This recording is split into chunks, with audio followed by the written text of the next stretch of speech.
Good. Busy. Busy. Wes, can you hear us? Wes?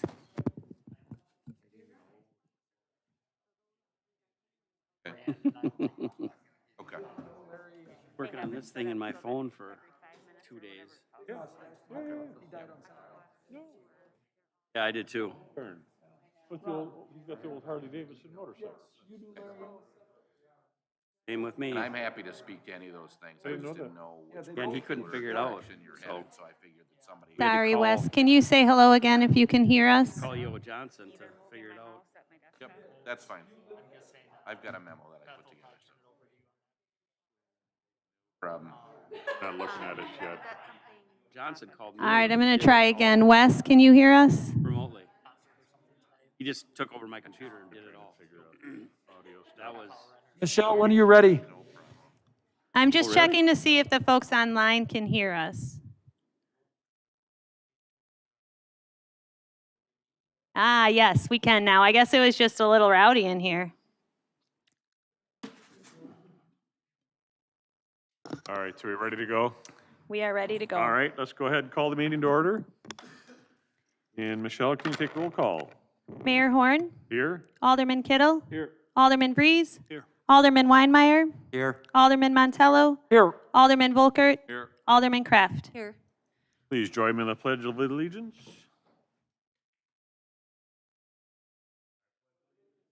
Flag of the United States of America and to the republic for which it stands.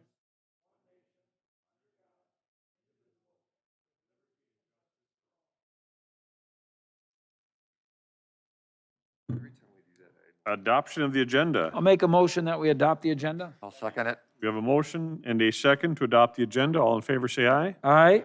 Opposed? Carried. Public comments. Does anybody wish to make a public comment at this time? And sir, if you could tell us your name and your address and what you want to tell us. Sure, thank you. My name is Tim Thone, 2242 Cottage Grove, Elk Cove, Woodbury, Minnesota. I'm a real estate developer in the Twin Cities. I just wanted to introduce myself. I recently purchased the land known as Fox Run around the perimeter of the development, 100+ acres, and I've been working a little bit with some introductions regarding some potential plans that I'd like to move forward with this upcoming spring. And I just wanted to just say that hello and introduce myself, and then just get a little information on your council and understand your housing study that just was completed. Good. So, Welcome. thank you. Welcome. Thank you. Does anybody else wish to make any comments? All right, consent agenda. Make a motion, we approve the consent agenda. I'll second. There's a motion and a second to approve the consent agenda. All in favor, say aye. Aye. Opposed? That carries. Item 7, new business, housing study.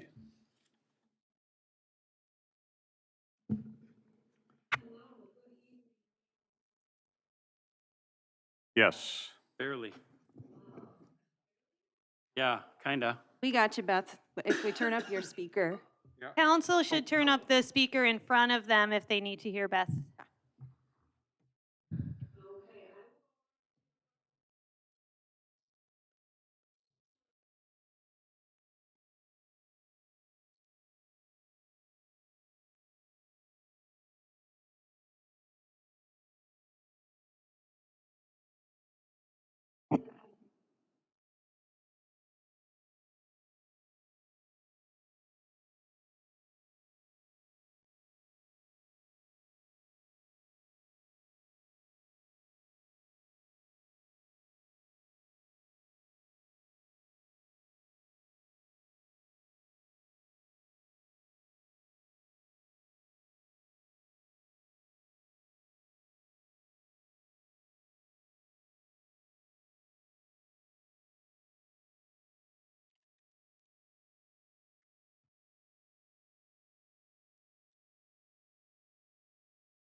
Hi, Becky. Mike Montello here. First of all, thank you for the work that you've done and for the summary that you provided. I have one question for you, and I don't know if we talked about this I don't remember if we talked about it at Ford and Richmond, but do you have a sense, communities all across the state, the Midwest, talk about having adequate workforce housing? And I think that a little bit of the conflict is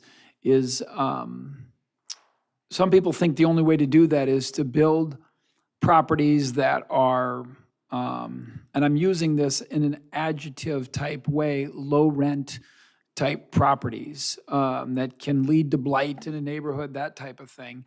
I certainly agree that the need for affordable housing, for workforce housing is super important, but do you have any, can you give us any insight on maybe what some communities are doing to develop that?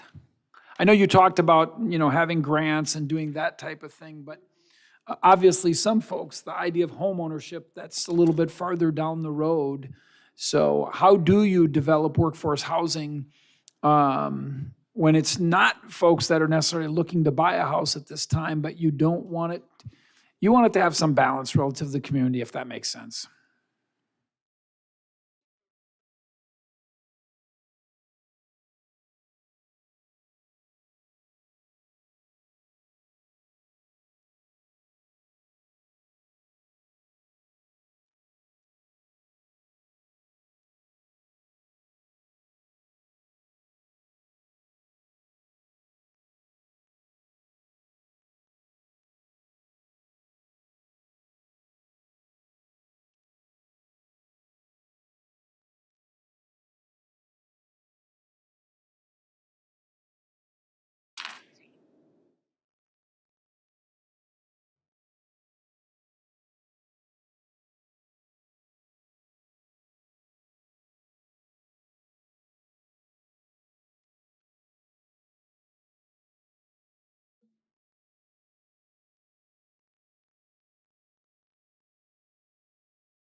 Thank you.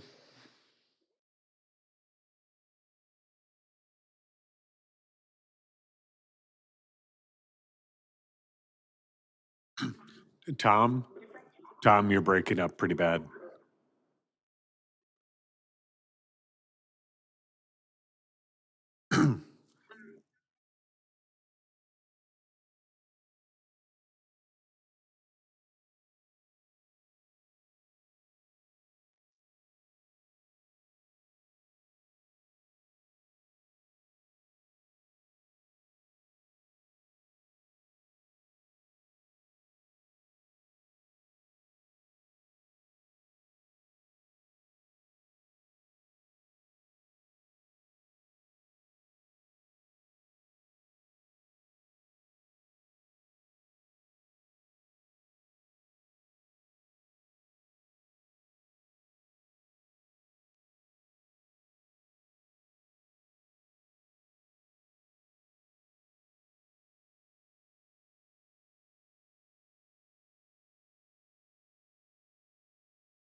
Thank you very much. All right, item 7.2. Go ahead. Before we get to that. Yeah. No, I think this is a great study, and it's gonna take some time, I think, to even digest everything that's in this. Yeah. But I guess what I'd like to make sure is we do next steps. What are next steps? Are we just gonna put this study away, and are we gonna create a committee? Are we gonna work on broadband? I guess my question would be, what now after we have time to digest Your this? question is, what are the next steps? Yeah. And there was a number of recommendations. So Beth, you still on?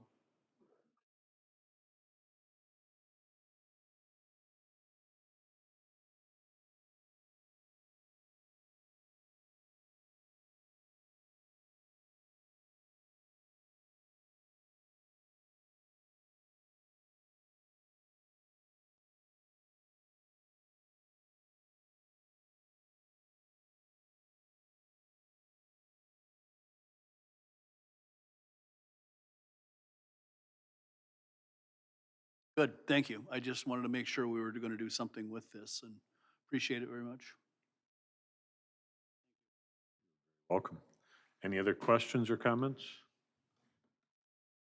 All right. Then 7.2 is the City of Richmond website update. Good evening, Mayor and Council. I just wanted to give you a brief update on the new website that we're going to be launching, hopefully January 1st. As you know, we've been working with the developer Revise to create a new website for the city. What I've got on the screen right now is a screenshot of our current website that's been in place for, I believe, 8-ish years. And here's a look at what our new homepage will look like. It deserves it. So it's a lot less cluttered, a lot more modern. It's going to be easier to see on iPhones and tablets and things like that. Is that a picture of the Kirklandell Memorial Trail? I guess I shouldn't use the word memorial. He's still with us. Say harsh. Go with this. That's an oxymoron if you're talking about Kirk and trails. Carrying on. You can see the little red box on the bottom right. That's an alert screen that pops up whenever anyone will load the website. So it's nice to be able to customize that as we need for anything, snow emergencies, COVID updates, what have you. So this is just a look at if we were to scroll down a little further on the home screen, we've got other links here. It's just clean and concise, which I am very excited about. A big thing is going to be, we're going to do all of our park shelters reservations and campground reservations online with this new software. So it's going to be just a couple clicks. It's going to be the resident or the camper or what have you signing up online, paying online, and it'll be pretty seamless and a lot less time consuming for city staff. And they are going to be able to pay online? Yes. Correct? Yep.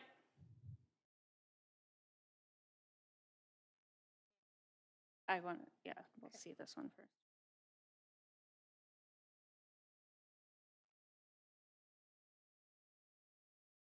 I'm just going to briefly show you what it will look like when someone goes online to reserve a park shelter.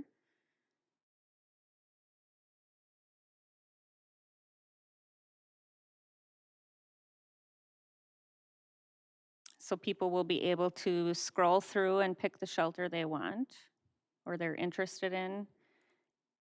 Click to book it and it'll give them the list of available dates. They'll be able to select a date and then it'll give them the option to pay online.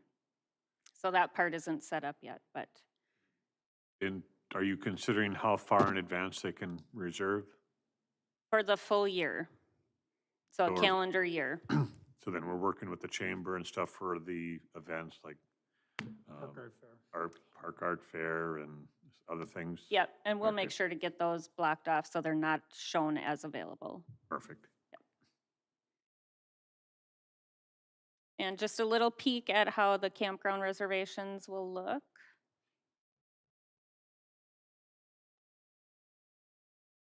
same overall concept as the park shelters. It'll list each campsite. They'll be able to book it right online. It lists the amenities for each site. And then they'll have the ability to select a day or a month and receive the monthly rate. So pretty exciting. They just turned the website over to us to kind of finalize all of our forms and functions, and we'll be busy the next 2 weeks getting it ready to roll out. Wanted to give you a peek. Very good. Does anybody have any questions or comments? Yeah, are we going to be updating our emails again prior to doing this? I mean, only if you want to. I know it's been really Okay, fun. I was just curious to see if we had to do that again.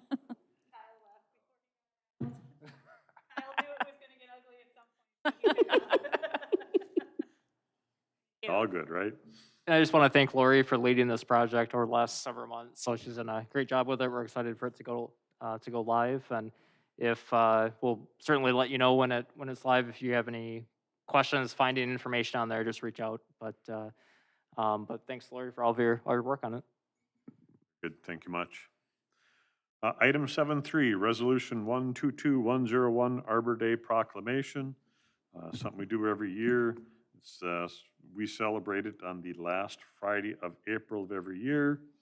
The other things I'll point out is Richmond's been a Tree City USA community 2017, 18, 19, and 20. So I'll spare you the reading of the entire proclamation. Make a motion that we adopt a resolution, and sorry, the number's not in front of me. 122101. That's exactly what I was thinking.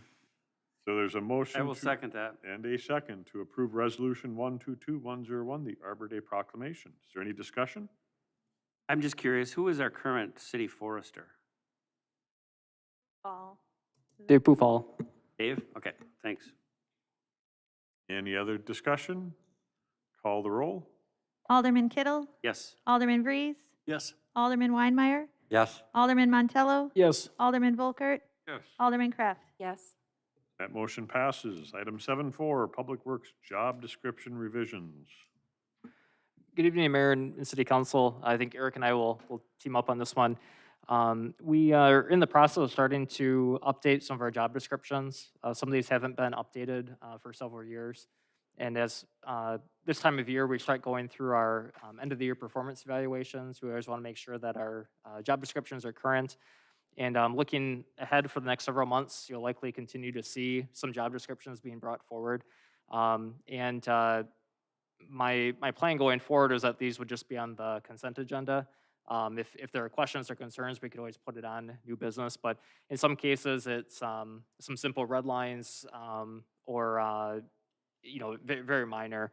The ones that we have on for tonight, obviously we have Public Works, and then a little further down the agenda, we have the financial analyst position as well. For the Public Works job descriptions, we have 3 this evening. One is our street foreman position, which is just some updates. You can see in your packet a red line version and a clean copy. Some of the larger changes are going to be in what is currently our Public Works 1 and Public Works 2. We would be calling these positions instead park maintenance worker and street maintenance worker. So again, none of these are new positions. These are just updating their job descriptions. Some of the reason for changing the job title in itself, while there is a lot of overlap in our Public Works department in terms of cross-training, working together on projects, sharing equipment, there is a focus with parks and with streets. And so really wanted to, and then I would say also in addition to that, sometimes with the Public Works 1, Public Works 2, some people will think, well, that you go from a 1 and you may progress and advance to a level, a Public Works 2 position, when that isn't really the case. They're 2 different positions. In your packet, again, is a red line version for each one of these, as well as a clean copy. And I don't know, Eric, if you had any comments you wanted to add? No, I think you covered it pretty well. Yeah. Mr. Mayor, I'm going to offer a motion that we approve these revisions as they've been presented. All right, there's a motion to approve the listed positions and their descriptions. Is there a second to that motion? There's a motion and a second. Is there any discussion? So the, Eric, you want to finish what you were saying, or? Oh, It no, was I was just done. He gonna, said I he was was- just gonna say, I think it was good to clarify, because they, as Noah said, they are two separate positions, and I think there was some confusion that one was an entry-level position and then one was more of an advanced position. But see, I knew he was just going to congratulate Noah for what he said. Okay to congratulate Noah. So I just have one comment that I want to make. In the section, so it's just looking at the red line version of all of the changes that were submitted.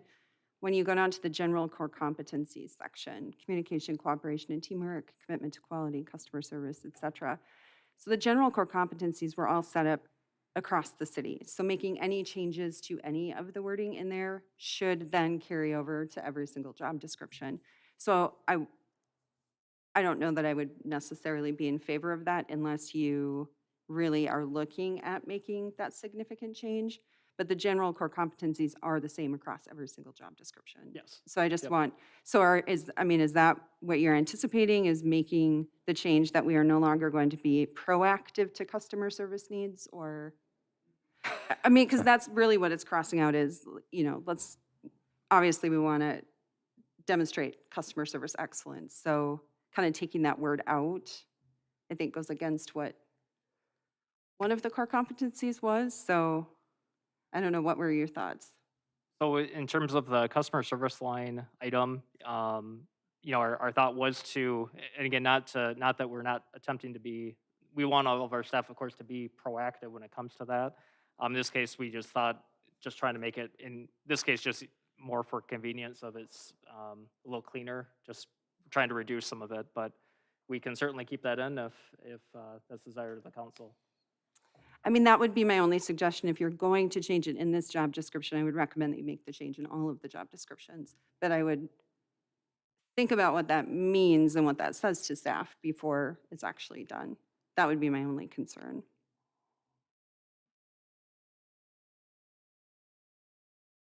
I guess I do have one more question. Just on the education and experience, I know that one of the descriptions was changed pretty dramatically to go from 10 years of required experience to 5. Yes. So what was the reasoning for that?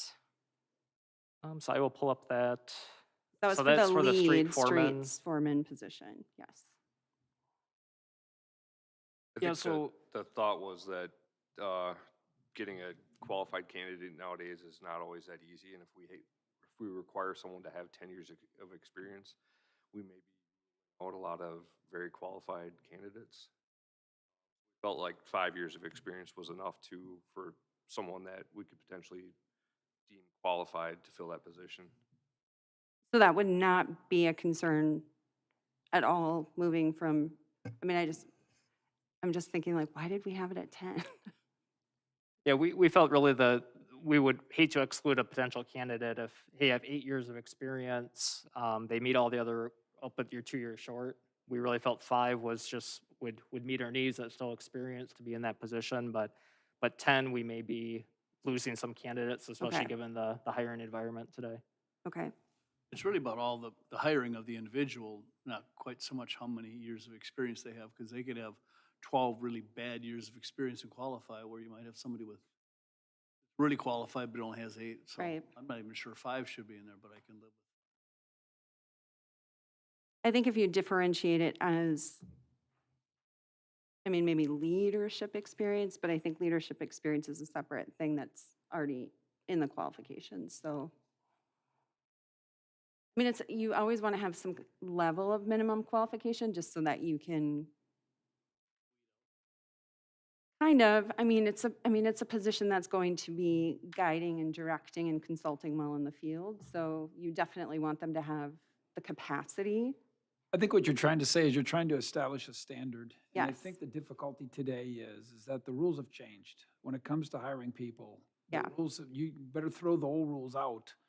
And in fact, we're having some difficulty backfilling positions because of qualifications required and pay that we're willing to pay. And, just what we've seen happen. I think that's really the challenge here. And so I appreciate the question, Carrie. I just think that it's, I think that you could probably go back over the last 40 years, the period of, there was a time when there were certain jobs in public employment that were just super sought after. You'd have a ton of applicants. Right. And today, the competition for those individuals is fierce. I know you want to use Craig's language. We've gone from a applicant pool to a puddle, right? Is that what it is, Craig? Is that a summary? I feel like you should trademark that, because I do use that a lot. I actually thought when the police chief used the word puddle, he was referring to something else, but in any event, but yeah, it works. It absolutely works. I'll have shirts made up, Carrie. Okay. I do always give you credit, by the way. I always say it. The police chief in the city of New Richmond says, people think it's pretty. They like it. Applicant puddle. Yeah. So in regards to your first question, do you want So, to make any? I mean, I'm 100% in favor. I understand the need. I understand the reason. I know it's part of a longer range plan to better align the workforce with the needs. So all of that makes sense to me. I'm a little hesitant on making any changes to the core competencies unless there's agreement that it's going to be made across all of the job descriptions. So unless there's an issue with that. I think there could be an understanding right here and now that we do that. If we do this without, we have a motion and a second, I think, don't we? We do. We do. I mean, that's something we should just commit to right now. I mean, part of the discussion. I think it's a good idea. Carrie, where's the exact word that you were talking about? So it's just anticipate. If you can see it, it's on the screen. Michelle, if you could make it just a tiny bit bigger. So I see it now. It's under customer service. yeah, so when the job descriptions were established, one of the things that you do is you try to figure out what are what's called compensatory factors. What are the things that are important that would put this position in like a pay hierarchy? And when we did that, which is the position evaluation factors, we realized that there was some important attributes that everybody in all of city employment had to be able to demonstrate to be successful in their position, regardless of what the position was. And those are what are the general core competencies. So they have to have effective communication skills, be able to cooperate as part of a team, commitment to quality, customer service, excellence standards, professionalism, critical thinking. So I understand what you're saying. I'm going to tell you how I'm reading this. So what they've changed is it said ability to respond to our clients and anticipate their needs. correct. So taking the word anticipate out of there says ability to respond to our clients and their needs. So Yep. guess what? You don't have to be a mind reader. And I will tell you that I actually don't think the word anticipate is important there. Now, to get a job, one of the competencies you have to have is you have to be able to understand where somebody's going before they go there. And in fact, I would tell you that's very dangerous when people try to anticipate where it's going. They still have to respond to their needs. It's just the issue of the word anticipate. The other thing I think this isn't a deal breaker in my opinion, but not for me it isn't, but I also think that we have, it's fair to say that not every job description of all the city staff necessarily, would you say, well, if we're gonna, so what I was hearing you say is if we're gonna take the word anticipate out of there, or if we're gonna put it back in, it should be in every job description. The general core competencies are the same across Yeah. every single job description. And I because- don't, no, I get it. I just Okay. don't, but you're talking about anticipating somebody's needs and as opposed to just responding to them and dealing with them. Well, I think part of it is, I mean, if you're out in the field and you're doing work and something changes, one of the things that we really wanted staff to be able to do is go, okay, we made a change, it's potentially going to impact 1,000 people. We want you to be able to effectively communicate that before they're reporting to us that it impacted them. We want you to effectively anticipate that what we just did is potentially going to lead to phone calls to council members or the mayor. Let's use critical thinking skills. Let's get it out there. Let's use social media. Let's use all of those channels to make sure that we're best serving our constituency. That's what that is. That's what customer service is. In essence, it's, yep, you're telling me what you need, but I also know that you need information, that you need this. I- So you can agree or disagree. I'm just, my only issue is if we're going to do it for one, we need to do it for all of them. Oh, so Because you're- that's why the general core competencies Wait a were minute, what you're established. saying is that, I just want to make sure I understand you right, that if we're going to scratch the word anticipate, we need to do it for all job descriptions. Yes, That's the point yeah. you're making, and that Yes. actually probably isn't even an issue, is it? No. So, yeah, it doesn't have anything to do with the issue is based on the motion, and the second is to accept it the way it is. And I think Carrie's point is that there be consistency. Yes. Sorry, I didn't hear that quite that, it had to get a little bit thickness through here. So I certainly support that as they draft these, just to make sure that they are worded the same way in that core competency part, and I support that, so. And that's what I mean, just come up with a commitment to do that in the Right. future. And I think we have it. I guess asking Noah, that's what we got. Yep, absolutely. If we had 50 employees or 60 employees or 70 employees that were anticipating people's needs, that would be a very powerful thing for the city in Richmond, very powerful. So is that what we strive for? Yes. Is it going to be perfect all the time? No. But if you want to say something that will really set yourself apart from most cities, anticipating people's needs, I think is a phenomenal point and something we need to strive for. All right, is there any other discussion or any other motions or seconds? Amendments, I should say. None, seeing none? Are we going 7.4 all the way through? All the I revisions? All of them. Yep. Okay. Yep, with the understanding that all future job changes will have the similar verbiage for customer service. With that, call the roll. Alderman Vries, Yes. Alderman Weinmeier, Yes. Alderman Montello, Yes. Alderman Volkert, Yes. Alderman Kraft, Yes. Alderman Kittle. Yes. And that motion passes. Item 7.5 is the 2022 street and utility projects. Eric, do you want to take this one? Sure, yeah, so there was 3 street and utility projects identified in the CIP that was approved last month. Reconstruction of North 4th Street from K to 64, which has some grant funding associated with it. Reconstruction of Oak Avenue from 3rd Street to 5th Street, and extension of Fairway from West 5th to West 6th.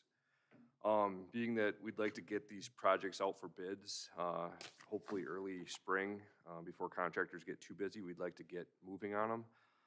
Basically, all we're asking tonight is to approve SH's contract to do the survey work. So it'd be survey work on those projects only, and then we would come back next month and have a proposal for the design and construction engineering. So were the costs for the survey work already included as part of the capital improvement that was approved? Yes, Okay. So you're looking for an approval, I'm sorry, go ahead, just to do the survey work. just to do the survey. I was work, going to yep. do a really quick Mike Montello, and I was Do going to it. say, I make a Have it. motion. Have I it. make a motion Good that questions. we approve moving forward with the SEH doing the topographic surveying for these projects. I will second that. All right, we have a motion and a second. I'm sorry. You're good. Yeah. No, Oh, yeah, we no, do. We have a second. We have a It's time motion for here. questions We have now. a second with the, Question is, I thought we were gonna be able to do some of this, Eric, without having to go outside for SEH or consulting work that, We do not have any survey equipment, so for me to old school survey that would take me several months, 6 to 12 months to. what are you doing? I mean, So, what do you do with your nights? Yeah. And weekends. So the North 4th Street, SEH is gonna give us a proposal for design of Oak Avenue, North 4th Street. I'm gonna try and do the design in-house. And so I'm gonna do the design and give them the plan sheets, and then we'll bid it as a package. They're designing one of the streets.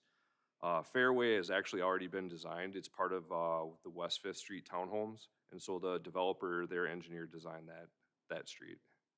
So it'll be a little bit of a mix this year. Next question I have is, there's several properties along that North 4th Road that are not in the city. Are we gonna be addressing that? That will be in the coming months, as part of our boundary agreement with Star Prairie. That way there wouldn't have to be any type of cost share agreement, so. but we're spending money prior to having any of that worked out. Yes, we would be. But you're just doing design work right now. Correct. So, I Yep, mean, we're this is not, just the we're surveying not, work. we're Yep. we're not rebuilding the street. I think your point's a good one. Well, Um, how much are we spending? 19, Well, I think the 12, bigger something? question then becomes, if there isn't cost sharing, is it the design going to be different in front of those properties versus the city properties? You can't do the road without being involved. We don't see, in this case, that wouldn't be changing the, No, the just design if of there's the, curb of and the gutter and street. stuff like that. I mean, But still, we're spending the entire amount for correct. what I see as 11.4. What percentage of the street is city and what percent is properties outside the city? So for the North 4th Street project, part of the reason why this project got moved up to 2022 is the grant funding that the city received for the project. On that street, I think there's maybe 3 parcels that are in the township currently. So we'd be divvying up costs, taking the length of the project, looking at how many feet are in front of 3 houses along fairly, I don't know how many feet that stretch is, but 1,900 feet? What may solve this is if we can have that township. yeah, so the hope would be to have that before we get into the actual engineering design portion. We do want to start with the surveying work. I mean, there's a lot of communities right now that are already bidding out their projects for construction, and we haven't even started the design yet. So we wanted to wait till we had the CIP really reviewed and approved by the council first. Where if we aren't even going to start the surveying until February, those Won't even get a- projects may become 2023. We won't even get a bid, which is what we ran into last year. The reconstruction portion of the street is also funded through the MSID LRIP program. So the city's receiving about 50% grant funding for the project. Is there a time limit on that, do you know? There is, but I think it's 2024. We did submit for another MSID grant, actually 2 streets this year, so it'd be good to get that one off the books if we do get lucky and get another grant from that program. It isn't that I don't think this work should be done, but it just seems like we're putting the cart before the horse. So can we get a meeting set up soon? Yeah, we certainly can. Any other questions? I mean, good points. Any other discussion? Call the roll? Alderman Weinmeier, Yes. Alderman Montello, Yes. Alderman Volkert, Yes. Alderman Kraft, Yes. Alderman Kittle, Yes. Alderman Vries. Yes. That motion passes. Item 7.6, Utilities Commission recommendation, switchgear purchase.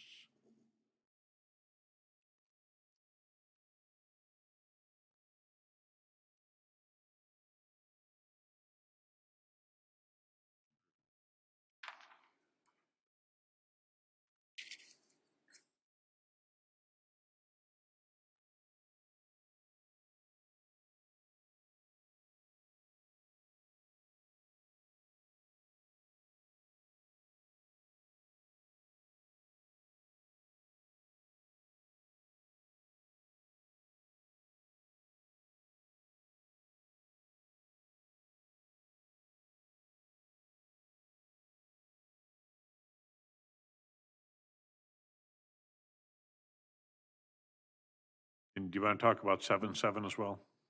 The transformer, Wes.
Mr. Mayor, I'm going to offer a motion that we approve both requests.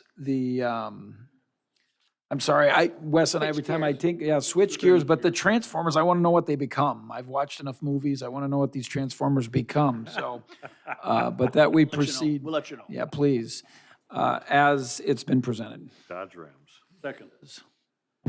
So there's a motion to approve 7.6 and 7.7. Is there a second to the motion? I'll second that. Motion and a second. Is there any discussion? Is this a not to exceed $75,000, Wes? Really don't have a, really don't know. That's just an estimate. Okay. Any other discussion? Call the roll. Alderman Montello? Yes. Alderman Volkert? Yes. Alderman Kraft? Yes. Alderman Kittle? Yes. Alderman Vries? Yes. Alderman Weinmeier? Yes. They both pass. Item 7.8 is the Park Board recommendation, Hatfield Shelter. Yeah, so this project was actually slated to go this past summer. We bid the project out a couple times in the spring, and contractors were just so busy that we didn't receive any bids. So we decided to hold off, and then we bid it out again this fall, and we're fortunate enough to receive 5 bids on the project. The low bid of $42,950 by Jamin Peterson. The Park Board had approved it at their last meeting, so I guess we're tonight looking for council approval of the bid. What is the, was there anything indicating the source of funds for this? So originally the budget from Park Board was $25,000. Okay. With clubs with some of the clubs sharing some of the interest and donating some money, and then we also have a grant that we received. I think we can get that back down to the Park Board only spending the $25,000 that was originally budgeted. Okay. The bid was the only bid we got. I mean, maybe there's a couple others, but Oh, this we got was, 5 bids this time. Yeah. this was way cheaper than everybody else's bid, which pretty much shocked us.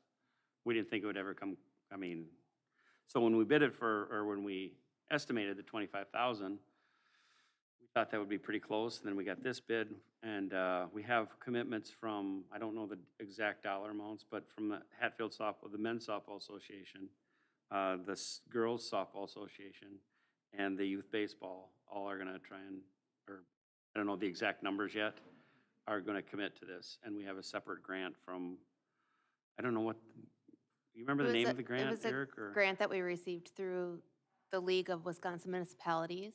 Yes. So it was a one-time grant that they gave to the use of park and recreational facilities. So I believe that was just over, or just under 7,000. I think it was 6,600. Craig, where's it going? No, well, so in between field 1 and 2, basically. So field 1 is the first, field 2 is the second, field 3 is the third. 3 is the furthest to the west.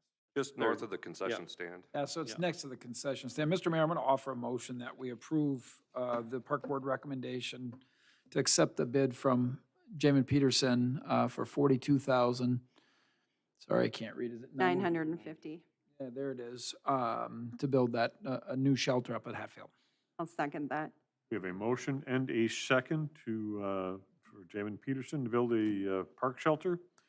Is there any discussion? Eric, what did the other bids come in at?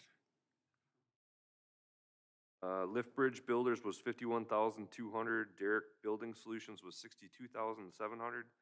Pember Companies was $78,300, and Equity Builders was $98,750. Thank you. So pretty good spread. Any other discussion? Call the roll. Alderman Volkert? Yes. Alderman Kraft? Yes. Alderman Kittle? Yes. Alderman Vries? Yes. Alderman Weinmeier? Yes. Alderman Montello? Yes. That motion passes. Item 7.9, updated job description for management financial analyst. Mayor and council, and before I even begin on the red line that's included in your packet, it does not include the striking of the word. So if it passes tonight, we will ensure that that word underneath the core competencies, customer service, is removed as part of the memo too. So I just want to highlight that. But with the resignation of Joel Enders last month, We are preparing to hopefully get approval this evening in order to post the position. As part of that, we did a review of the job description. And when we reviewed the job description, there were certainly some specific areas that we wanted to address some clarity or provide some clarification. And also from a posting perspective, the title most pointedly used to say management analyst. We are proposing that it says financial analyst. I believe that that provides a little bit more clarification in regards to the financial focus of this position. So if there are any questions, otherwise the red line is in the packet, and then there's a clean version as well. And if the council approves this evening the revised job description, we'd also be seeking approval to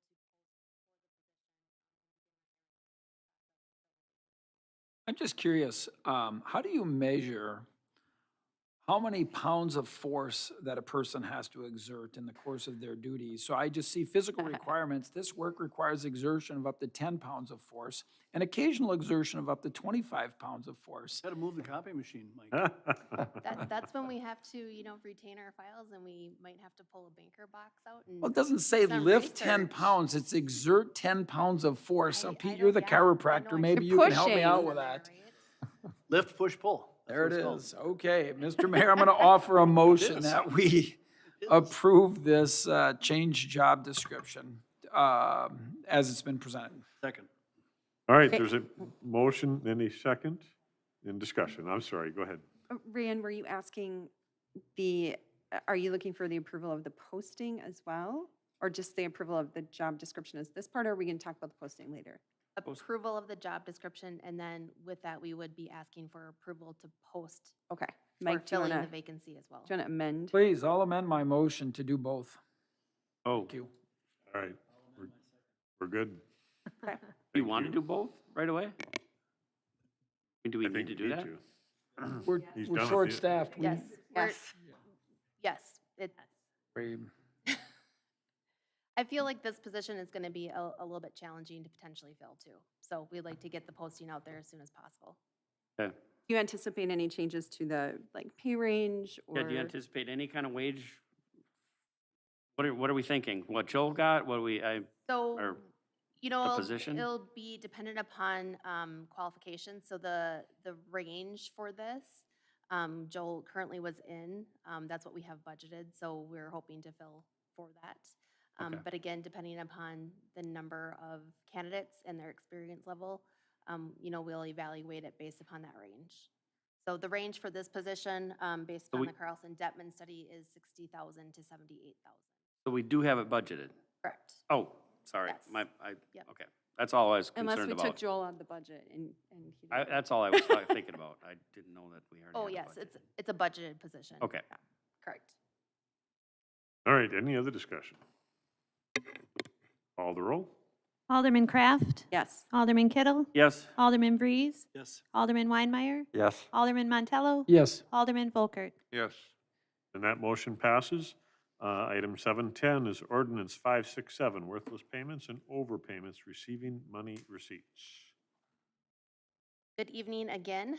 So in your packet is a red line version of our current ordinance, particularly section 2-174 and 2-182. Underneath 2-174, this was the city code in regards to bad check fees. Section 1 of that really addressed worthless payments in regards to the process for that. What is being added and redlined is in regards to overpayments. So currently, the city's ordinance is silent in regards to overpayments. So with that silence, any amount of overpayment is refunded to the customer. What we are looking to do is to establish a threshold in which those refunds are automatically refunded to the customer.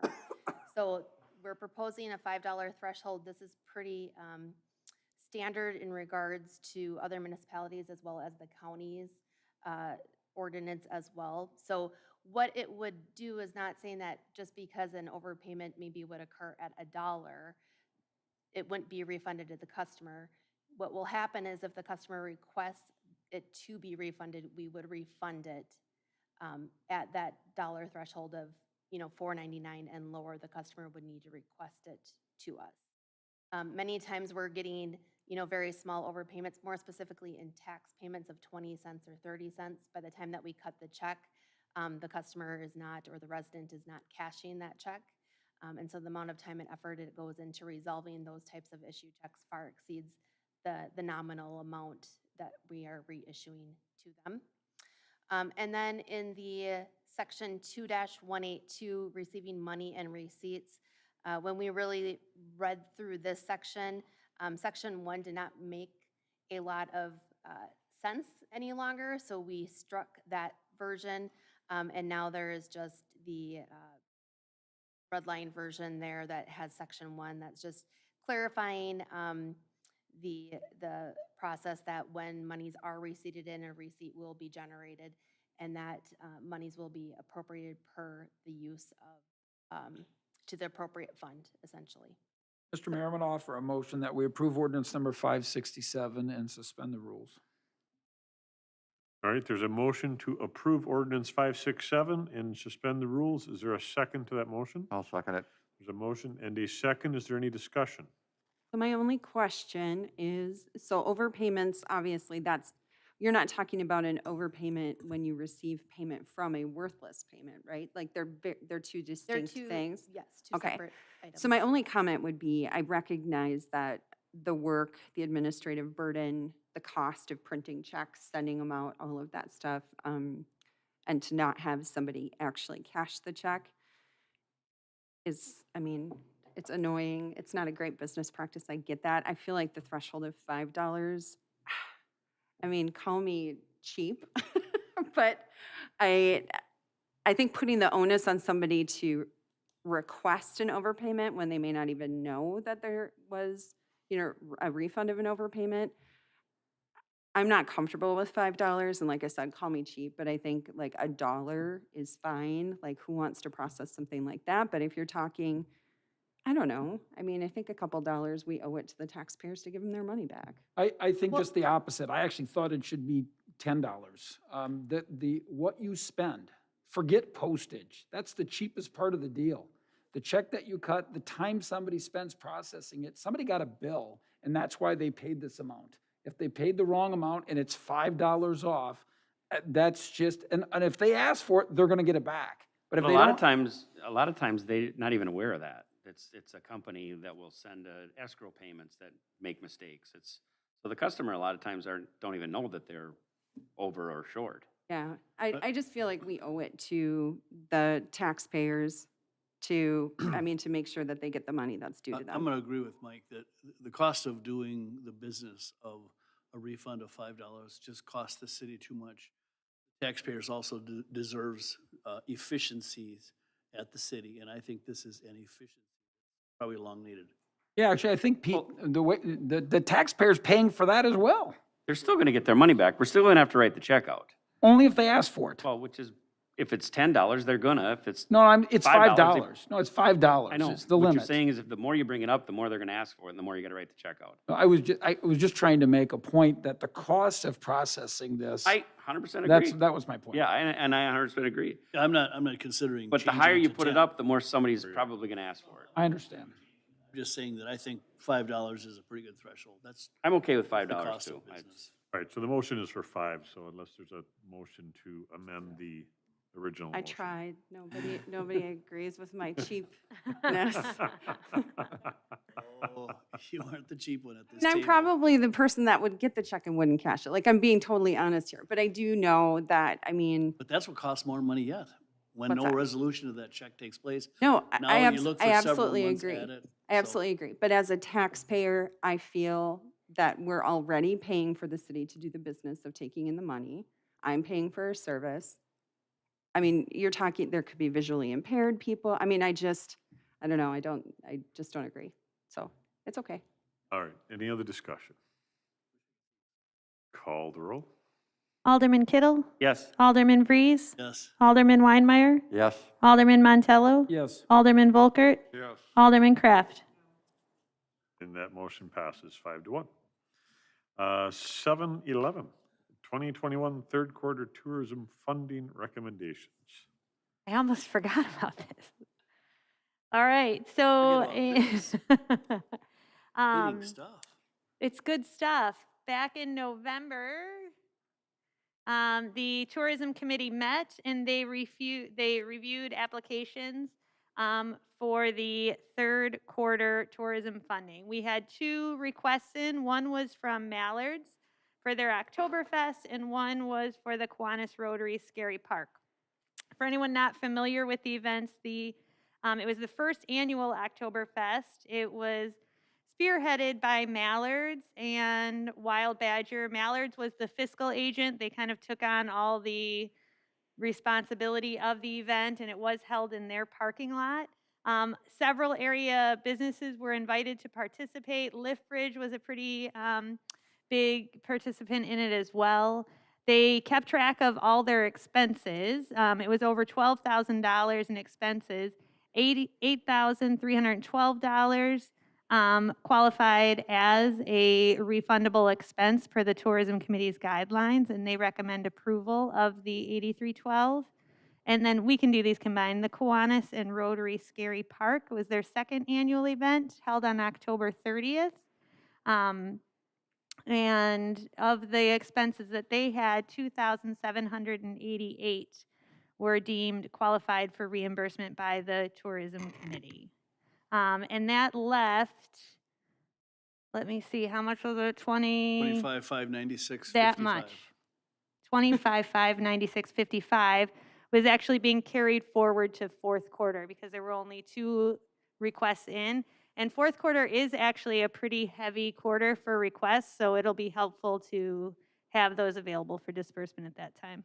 Just as a rule, Michelle, Yep. what percentage of requests are funded over the course of the year? Is it 50%? Is it 75%? I'd say closer to 75. The tourism committee did actually say no to quite a few this year, or they sent them back for more information. I think, Mike, So I can get you the exact number. There was. No, it's, I think the biggest portion of them received some money, not all of it. I think there was a lot of things they wanted to be reimbursed for that we felt weren't reimbursable. So if they requested 10,000, they might have gotten 8,500 kind of a thing. and We have a qualifying list that we go by. are you allowed to carry forward? So let's say there's money left over after the fourth quarter. Are you allowed to carry that forward into next year? Yes, you are. Okay. Yeah. Good job. I would make a motion to carry forward, to approve the 2 amounts to Mallards and Kiwanis and Rotary Scary Park, as well as the forward amount of $25,596.55. I will second that. All right, there's a motion and a second to pay Mallards and Kiwanis and Rotaries for those 2 events and carry forward money. Is there any discussion? So the 25 will be paid out by the end of the calendar year, or you're Not going to go through necessarily. more applications by then? It likely will be. It doesn't have to, it won't be by the end of this calendar year. It'll combine with the fourth quarter, so it will be reviewed at the February Tourism Committee meeting. Thanks. So, so that will not be spent yet this year, but possibly with this year's applications. Any other discussion? Call the roll. Alderman Vries, Yes. Alderman Weinmeier, Yes. Alderman Montello, Yes. Alderman Volkert, Yes. Alderman Kraft, Yes. Alderman Kittle. Yes. That motion passes. 712, the Bb Building Demolition. Last week was our bid opening for the demolition services for the Beebe Building. We actually we received 11 bids for the demolition services, which was fantastic. The cost of bids really ranged quite a bit. Our low bid, $230,906, compared to our high bid of $725,000. So we would be recommending this evening to award the project to our low bidder, which is Jake and LLC, in the amount of $230,906. If approved, we would anticipate, obviously we would work this out with the contractor. We would expect their work would likely begin early to mid-January of 2022. In the meantime, we would be communicating with the surrounding property owners when we know a more approximate schedule so that they know what to expect, as well as if there's changes to parking in the area, and what they can expect even just in terms of work schedule. Obviously, that's heavy traffic moving, hauling materials off the site, and also working with our police department as well, making sure that we don't have people going into the site in the evening, and obviously just public safety in general, both with our police department and public works. We likely would have no parking along the surrounding streets. At one point, we may have to actually close the lane of Knowles Avenue as well. So a lot of things that we'll want to work out on the communication side to make sure the project moves along well. The hope would be to have a clean site in March of 2022. So the recommendation tonight would be to award the bid to our low bidder, Jakin LLC, the amount of $230,906. Just out of curiosity, when you look at the difference in the bids, so that low bid of 230 all the way up to I had it on my screen, 725. 725. So, $500,000 difference. Do you ever, kind of what goes through your mind? Like, I mean, is not, I'm being facetious here, but I'm not really trying to be. Is the low bid going to show up with play school trucks? I'm just saying the difference is so dramatic. To the average person looking at those, they could be concerned like, wow, is the building gonna get actually knocked down for that low bid? And I know you have confidence that it is, and it's all substantial, but it's just amazing to me and why bidding is so important. Yeah, and Well, I'm sure all these people have been vetted by SEH, that they can handle this job in the first place. Yeah, so all of the bidders also had to attend it was a mandatory pre-bidding meeting. All of them had an opportunity to tour the building, take photos, walk through the building top to bottom. I think in some cases it just depends on their current workload. For this particular project, they have a relatively short window to complete it, so just based on availability of their staff and equipment. But I do think the fact that we have 11 bids shows, although new construction is, you have contractors booking up months ahead of time, there aren't a lot of large demolition projects of this size. So, in the case when we had tours that day, I mean, we had bidders coming up here from other states, taking photos, very interested in the work. So, the low bid is less than what we had anticipated. We were thinking more in the 350 to 400 range. So, very pleased. Mr. Mayor, I'll offer a motion that we approve the low bid. I will second that. All right, there's a motion and a second to go with Jacon LLC for $230,906. Is there any discussion? I just wanted to add a point of clarification on the source of funding as well. So this is a qualifying project as a TID 9 expenditure. So this was part of the amendment that we did earlier. So just for clarification, those funds are coming out of that tax increment district.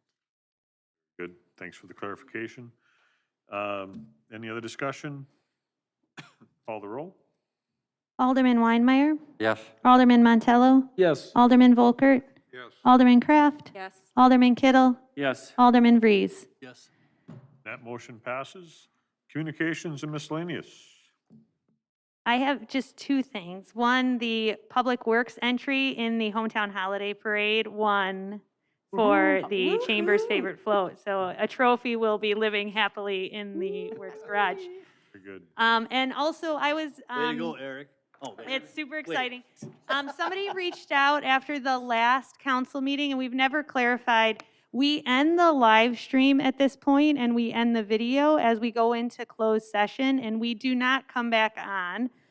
But how the meeting ends will be reflected in the minutes that will be posted within the next day or two. So anyone watching the video, apparently there was someone expecting for it to come back on when you reconvened, and we did not. So. Right. But, and anybody watching who has questions should always reach out to the city clerk's office. Thank you for those clarifications. Yes. Any other communications? Happy holidays. Holidays. All right, closed session per state statute 19851E, and I think there's a C in there. 707 East 6th Street, Business and Technical Park, Interim Finance Department Assistance, Fire Department Service Award, the SAP and the LoSAP programs, compensation adjustments, fire chief and officers, city administrator, utilities manager, performance evaluation. And before someone jumps in with the motion, I just want everyone to be very clear, when the council talks about the fire department service board program, I will be recusing myself. Mr. Mayor, I'm going to offer a motion. We go into closed session. Second. And the second to go into closed session, call the roll. Alderman Montello? Yes. Alderman Volkert? Yes. Alderman Kraft? Yes. Alderman Kittle? Yes. Alderman Vries? Yes? Alderman Weidmeyer? Yes. That motion passes. 5 minutes?